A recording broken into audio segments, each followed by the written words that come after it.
Well, President Trump announced overnight that the United States has indeed brought its bunker buster bombs delivered via B-2 bombers to hit Iran's nuclear enrichment sites. The 2-week pause he'd previously announced had been cover to enable the attacks to come, if not unexpectedly, at least relatively so. And while the White House had said that the use of a tactical nuclear weapon wasn't off the table, since some experts believe the bunker buster bombs would not be enough to reach the deeply buried Fordow site on their own, in the event they used 8 bunker busters. Trump claimed that the 3 nuclear sites had been hit and all been completely destroyed. But he said it in his usual casual, boastful way, which means you can't take what he said as being true or false. Iran, on the other hand, claimed that the Fordow site had not been completely taken out and it could be relatively quickly restored. That also is a claim that nobody should believe at face value. So the answer is that we await further evidence, should such a thing be possible, as to how much damage those attacks actually did. And it matters because Trump, who had promised not to take his country to war, was very much presenting this as a powerful and effective strike, a one-off, devastating blow, not needing additional follow-up. The effectiveness of the strike is key to that being credible. Then you're only left with a question of what sort of response is going to come from Iran now that the US has struck it directly. There are 3 obvious potential paths it could take. Sure, it could concede and agree to come to the negotiating table. It could make a largely symbolic, limited retaliation and then, on a sort of satisfied, come back to negotiation. Or it could hit back as hard as it can and refuse to capitulate. Iran's proclaimed right to enrich its own uranium, which was regarded as a central plank of Ayatollah Ali Khamenei's regime, had been struck very centrally, and that is deeply humiliating to the regime. Some are suggesting that alone makes immediate capitulation not an option. While you never quite know how the range of options look to an embattled leadership, including which internal forces might be pushing them to be more or to be less radical, it does feel unrealistic to expect nothing in return. So then the question would be symbolic response, similar to what Iran did in response to Trump taking out top General Qasem Soleimani back in 2020, or that concerted and determined response. Iran could send missiles in the direction of US military bases in the Middle East, a move that those bases are undoubtedly awaiting and would be likely to be deflected. If Iran decides to take symbolic action, it's very likely to be of that type, with the targets and the extent of the attack probably signalled one way or another in advance to the Americans. If they go further, they could do something like closing down the Strait of Hormuz, which is a vulnerable transit point for oil exports and would have a major impact on the global system, with a potential global energy crisis. Yes, another one. They could target US allies and other associated targets more vulnerable than military bases. And of course, once they do either of those things, the Americans will likely respond again, and lo and behold, they will have been dragged into an ongoing war, whether they meant to or not. Iran's Foreign Minister Abbas Araghchi said that Trump had betrayed both Iran and the American people and refused to rule out any options the regime might now take in response. President Trump threatened major action if Iran doesn't come to the table. He said, "There will be either peace or there will be tragedy for Iran, far greater than we have witnessed over the last 8 days. Remember, there are many targets left." And it's a threat that is highly effective if Iran has truly been as degraded in its capacity from all the previous Israeli strikes as has been suggested. It has shown itself, in spite of that, able to penetrate Israel's anti-missile defences in ways that its proxies Hezbollah and Hamas never could.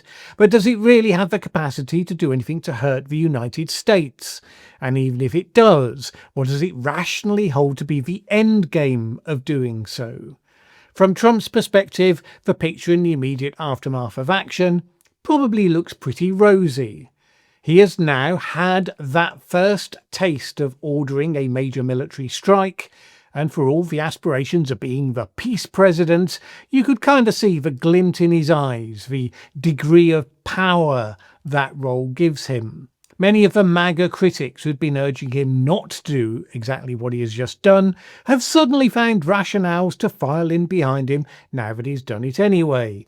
Charlie Kirk, for instance, said this: Iran gave President Trump no choice. For a decade, he has been adamant that Iran will never get a nuclear weapon. Iran decided to forego diplomacy in pursuit of a bomb. This is a surgical strike, operated perfectly. President Trump acted with prudence and decisiveness.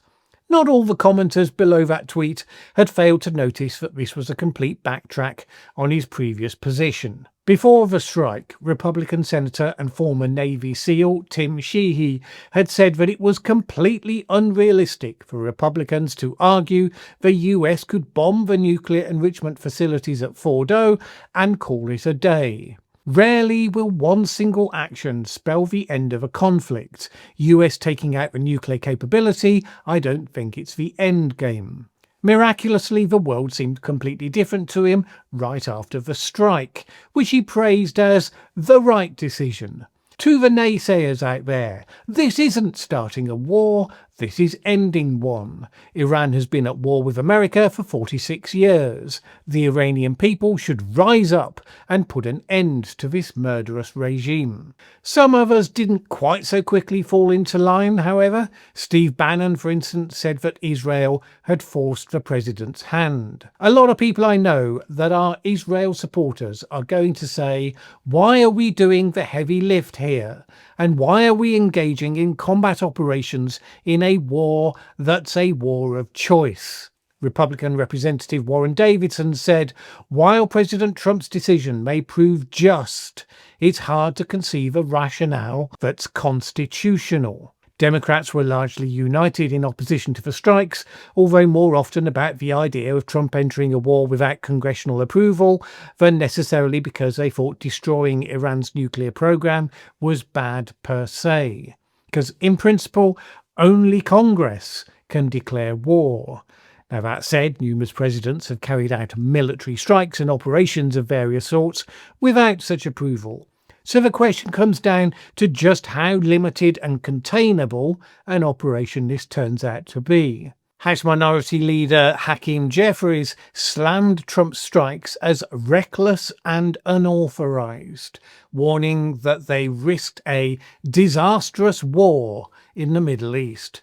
Donald Trump shoulders complete and total responsibility for any adverse consequences that flow from his unilateral military action, he said.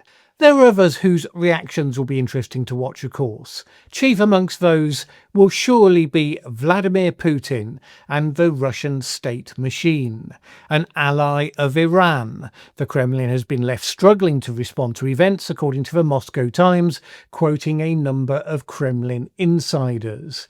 It had not expected Israel to go directly on the offensive against Iran, and it also had not expected Trump to take this sort of action. One former high-ranking official told them, "We believed in Trump's unconventional behavior and his desire to preserve his image as a peacemaker.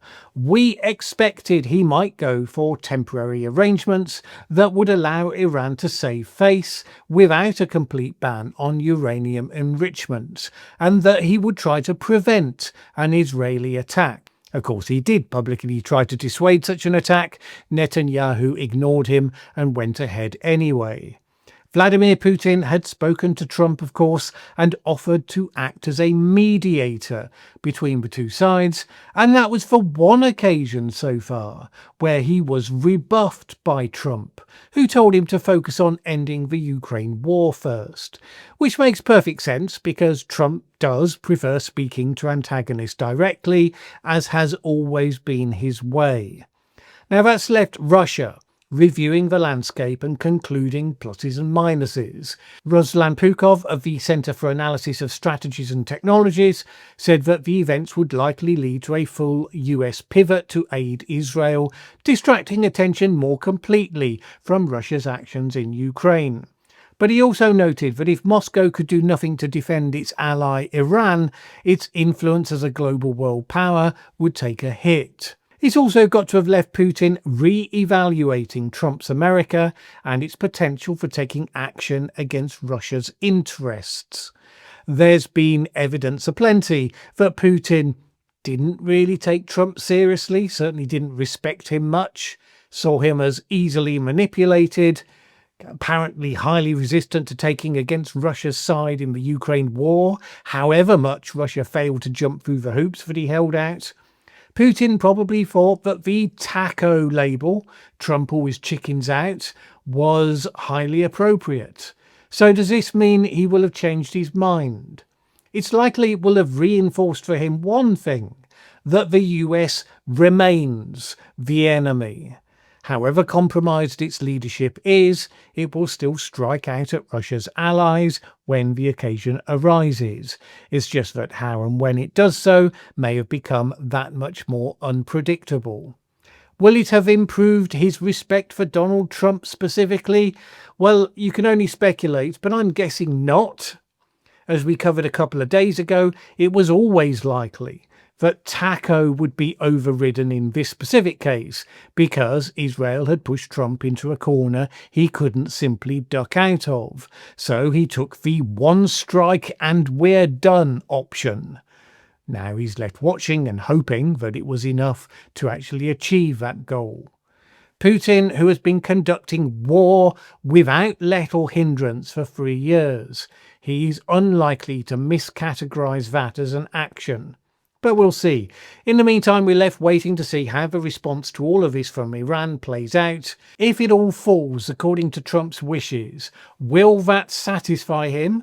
Or has it now whetted his appetite for throwing his weight around in the world a great deal more even than he was doing? And if it doesn't, does Trump have the capacity to avoid the United States being dragged into exactly the sort of conflict he promised to avoid? Well, one thing's for sure, it's not over until it's over.